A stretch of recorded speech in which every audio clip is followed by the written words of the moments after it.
वर्तमान समय में भारतीय वास्तुकला से संबंधित प्रश्न अक्सर विभिन्न प्रतियोगी परीक्षाओं में पूछे जाते हैं। इन प्रश्नों में निर्माण वर्ष, शासक का कार्यकाल, निर्माण की विशेषताओं आदि से संबंधित महत्वपूर्ण प्रश्न होते हैं। इस श्रृंखला के अंतर्गत हम लोग सिंधु घाटी की सभ्यता से लेकर आधुनिक युग के स्थापत्य से संबंधित महत्वपूर्ण तथ्यों का अवलोकन करेंगे तथा आज की श्रृंखला के अंतर्गत हम लोग मध्यकालीन भारत की वास्तुकला से संबंधित प्रमुख निर्माण कार्यों को देखेंगे। आप मुझे स्क्रीन पर दिए गए सोशल मीडिया साइट्स पर फॉलो कर सकते हैं, जहां इस वीडियो के पीडीएफ आप प्राप्त कर सकते हैं। साथ ही साथ इनका लिंक डिस्क्रिप्शन बॉक्स में भी दिया गया है, आप चेक कर सकते हैं। यदि वीडियो उपयोगी लगे तो लाइक और शेयर करना ना भूलें, साथ ही साथ सब्सक्राइब का बटन जरूर से दबा दें। तो आइए आज की चर्चा हम लोग प्रारंभ करते हैं। सर्वप्रथम हम लोग मध्यकालीन भारत के अंतर्गत गुलाम वंश के निर्माण कार्यों को देखेंगे। यद्यपि यहाँ उल्लेखनीय है कि गुलाम वंश को ममलूक वंश के नाम से भी जाना जाता है। इस वंश के द्वारा भारत में निर्मित प्रथम इमारत है कुव्वतुल इस्लाम मस्जिद। इस मस्जिद का निर्माण 1192 ईस्वी में कुतुबुद्दीन ऐबक के द्वारा मेहरौली नई दिल्ली में करवाया गया था। अभिलेखीय साक्ष्य बताते हैं कि इस मस्जिद का निर्माण 27 हिंदू तथा जैन मंदिरों को तोड़ करके उसके अवशेषों से किया गया था। यहां तक कि 14वीं शताब्दी के अरब यात्री इब्न बतूता ने यह लिखा है कि पूर्व में कुव्वतुल इस्लाम मस्जिद एक जैन मंदिर था, जिसे जैन लोग इल्वत खाना कहा करते थे। इस मस्जिद का रिनोवेशन इल्तुतमिश और अलाउद्दीन खिलजी के काल में हुआ था। जहां इल्तुतमिश ने इस मस्जिद के प्रांगण को चौड़ा किया था, वहीं अलाउद्दीन खिलजी ने इस मस्जिद की दीवारों में कुरान की आयतें उत्कीर्ण करवाई थी। अगली महत्वपूर्ण इमारत है कुतुब मीनार। कुतुब मीनार की स्थापना 1199 ईस्वी में कुतुबुद्दीन ऐबक के द्वारा प्रारंभ करवाई गई थी। यह भी कुव्वतुल इस्लाम मस्जिद की तरह मेहरौली नई दिल्ली में स्थित है। उल्लेखनीय है कि कुछ विद्वानों का मानना है कि कुतुब मीनार का निर्माण कुतुबुद्दीन ऐबक के द्वारा अफगानिस्तान के मुनारते जाम से प्रेरित होकर के करवाया गया था। यद्यपि इस मीनार को ख्वाजा कुतुबुद्दीन बख्तियार काकी की स्मृति में बनवाया गया है। इसका निर्माण कार्य इल्तुतमिश के द्वारा पूर्ण करवाया गया था तथा विभिन्न कालखंडों में फिरोज शाह तुगलक, सिकंदर लोदी और मेजर आर स्मिथ के द्वारा इसका रिनोवेशन करवाया गया था। कुतुब मीनार के निर्माण में लाल बलुआ पत्थर तथा सफेद संगमरमर का प्रयोग किया गया था। वहीं इसकी जो ऊंचाई है वह 238 फीट है। कुतुब मीनार को यूनेस्को ने अपने वर्ल्ड हेरिटेज साइट में भी शामिल किया हुआ है। आगे देखते हैं तो अगली प्रमुख इमारत है 2.5 दिन का झोपड़ा।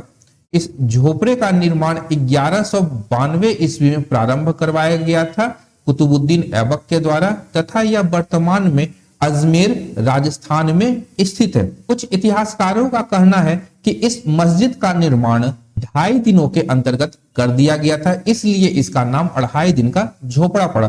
परंतु कुछ विद्वानों का मानना है कि यहाँ पर लगने वाले 2.5 दिन के उर्स महोत्सव के कारण इस मस्जिद का नामकरण 2.5 दिन का झोपड़ा किया गया। यदि देखा जाए तो 2.5 दिन का झोपड़ा पूर्व में एक संस्कृत विद्यालय हुआ करता था, जिसका निर्माण चौहान वंश के शासक विग्रहराज चतुर्थ विशल देव के द्वारा किया गया था। परंतु यदि हम लोग स्थानीय जैन परंपराओं की माने तो इसका निर्माण सेठ बीरम देव काला के द्वारा 660 ईस्वी में किया गया था तथा यह एक जैन मंदिर था, जिसका उपयोग पंच कल्याणका नामक एक महोत्सव मनाने के लिए जैनियों के द्वारा प्रयोग में लाया जाता था। इस मस्जिद का निर्माण तराइन के द्वितीय युद्ध के बाद किया गया था।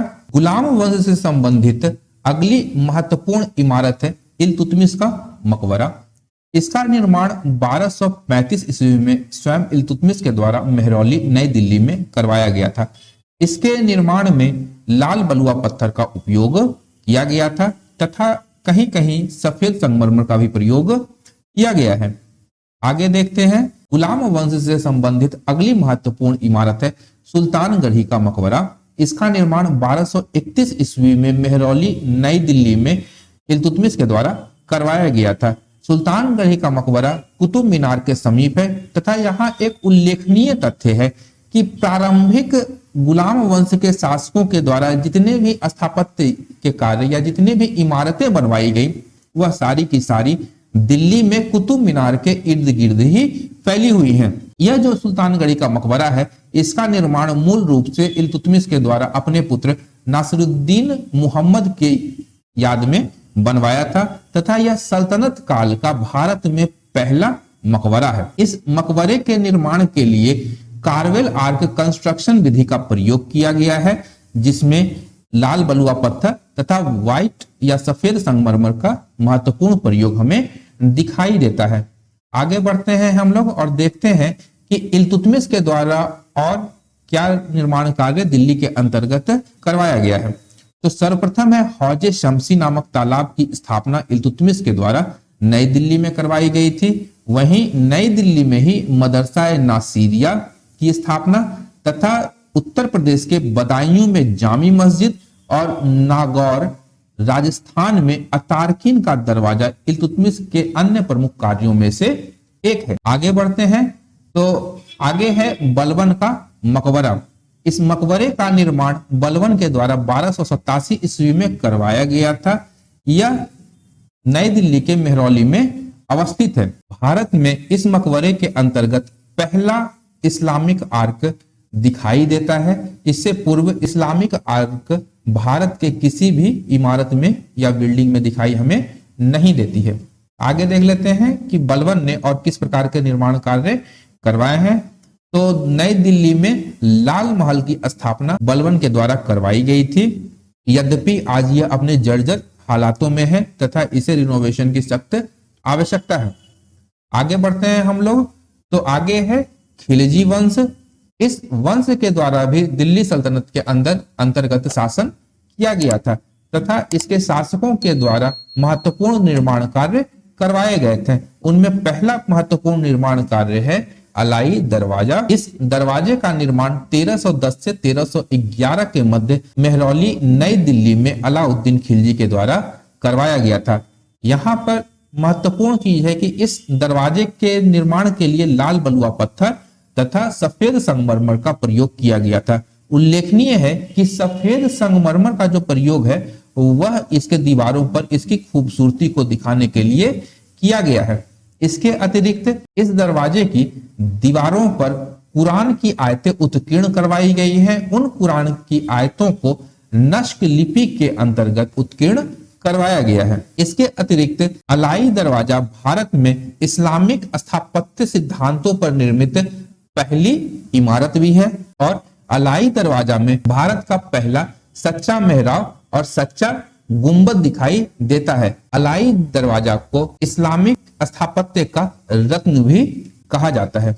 आगे बढ़ते हैं और देखते हैं कि खिलजी वंश के अंतर्गत और अतिरिक्त क्या निर्माण कार्य करवाए गए हैं। तो पहला है सीरी फोर्ट की स्थापना नई दिल्ली में अलाउद्दीन खिलजी के द्वारा करवाई गई थी और यहाँ मुख्य रूप से हम लोग अलाउद्दीन खिलजी तथा मुबारक खिलजी से संबंधित महत्वपूर्ण कार्यों को देखेंगे। अगली इमारत है जमात खाना मस्जिद। इसका निर्माण भी अलाउद्दीन खिलजी के द्वारा नई दिल्ली में करवाया गया था।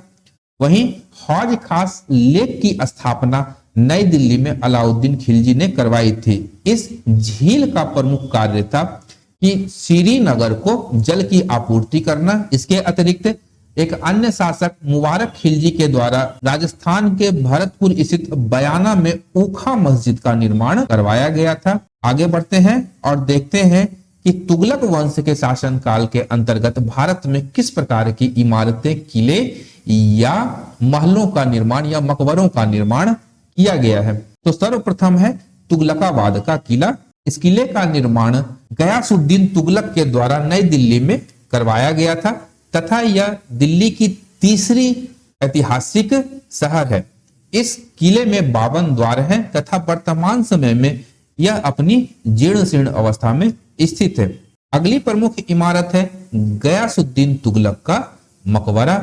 इस मकबरे का निर्माण मोहम्मद बिन तुगलक के द्वारा नई दिल्ली में करवाया गया था जिसे लाल बलुआ पत्थर और सफेद संगमरमर से अलंकृत करवाया गया था। यहाँ एक उल्लेखनीय है कि तुगलक कालीन जो इमारतें हैं वो मूल रूप से ढलवा होती है, ये ढालू की आकार की होती है तथा विद्वानों के अनुसार इस प्रकार के स्थापत्य को सलामी कहा जाता है। ये बहुत ही महत्वपूर्ण है, ये प्रश्न पूछा जा सकता है कि सलामी क्या है, तो तुगलक कालीन ढलवा दीवारों को सलामी कहा जाता है। आगे बढ़ते हैं और देखते हैं तुगलक काल में निर्मित प्रमुख इमारतों को।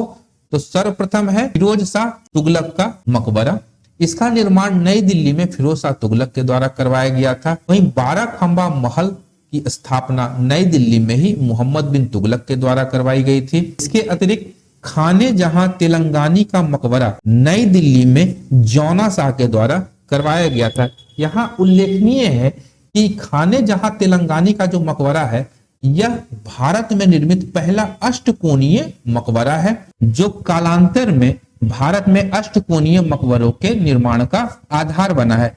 उल्लेखनीय है कि खाने जहां तेलंगानी फिरोज शाह तुगलक का वजीर था, जिसके पुत्र जौना शाह ने इस मकबरे का निर्माण करवाया था। वहीं निजामुद्दीन दरगाह, जो निजामुद्दीन औलिया की दरगाह है, उसका निर्माण भी नई दिल्ली में खिज्र खां के नेतृत्व में करवाया गया था। आगे देखते हैं कि तुगलकों ने किस प्रकार के निर्माण कार्य भारत में और किए हैं। तो मूल रूप से यहाँ पे हम लोग फिरोज शाह तुगलक से संबंधित निर्माण कार्यों को देखेंगे। पहली है बेगमपुरी मस्जिद। तो इस मस्जिद का निर्माण नई दिल्ली में फिरोज शाह तुगलक के द्वारा करवाया गया था। वहीं कोटला फिरोज शाह का निर्माण नई दिल्ली में, खिड़की मस्जिद का निर्माण भी नई दिल्ली में, और अमीर खुसरो का टोंग मोहम्मद बिन तुगलक के शासन काल में यह करवाया गया था। इसके अतिरिक्त दरगाह हजरत रोशन चिराग का मकबरा फिरोज शाह तुगलक के द्वारा नई दिल्ली में स्थापित करवाया गया था। वहीं रेड डोम रकाब वाला का निर्माण नई दिल्ली में, और काली मस्जिद का निर्माण भी नई दिल्ली में जौना शाह के द्वारा करवाया गया था। वहीं नई दिल्ली में ही कला मस्जिद का निर्माण भी फिरोज शाह तुगलक ने करवाया था। यहाँ हम लोग देखते हैं तुगलक वंश के शासन काल में भारत में मूल रूप से मकबरों का ही निर्माण हुआ है, तथा ये मकबरे उतने आकर्षक नहीं है जितने कि पूर्व या पश्चात में हमें दिखाई देते हैं। तो इससे पता चलता है कि तुगलक काल के समय स्थापत्य के निर्माण में गिरावट देखी गई है। इसके पश्चात देखते हैं कि सैयद तथा लोदी वंश के शासन काल में किस प्रकार के निर्माण कार्य हुए हैं। यहाँ भी मूल रूप से मकबरों को ही देखेंगे, तथा जिसमें पहला मकबरा है मुबारक शाह सैयद का मकबरा, जो नई दिल्ली में स्थित है। यह एक अष्टकोणीय मकबरा है तथा खाने जहां तेलंगानी के पैटर्न पर ही बना हुआ है। इस मकबरे का निर्माण मोहम्मद शाह के द्वारा करवाया गया था। वहीं मोहम्मद शाह का मकबरा नई दिल्ली में मोहम्मद शाह स्वयं के लिए यह मकबरा का निर्माण करवाया था। आगे बढ़ते हैं तो लोदी वंश के शासन काल में महत्वपूर्ण इमारत है सिकंदर लोदी का मकबरा, जिसका निर्माण नई दिल्ली में इब्राहिम लोदी के द्वारा करवाया गया था। वहीं एक अन्य महत्वपूर्ण निर्माण है सिकंदर लोदी के शासन काल में मोठ की मस्जिद का निर्माण नई दिल्ली में उनके मंत्री मियां भूया या मियां भुआ के द्वारा करवाया गया था। आज की चर्चा जो मध्यकालीन भारत के वास्तुकला पर आधारित थी, यहीं पर समाप्त होती है। यदि आप लोगों को मेरा यह प्रयास पसंद आ रहा है तो आप मेरे चैनल को लाइक, शेयर तथा सब्सक्राइब करना न भूलें, क्योंकि मैं इस प्रकार के वीडियोस लाता रहता हूं। Thank you.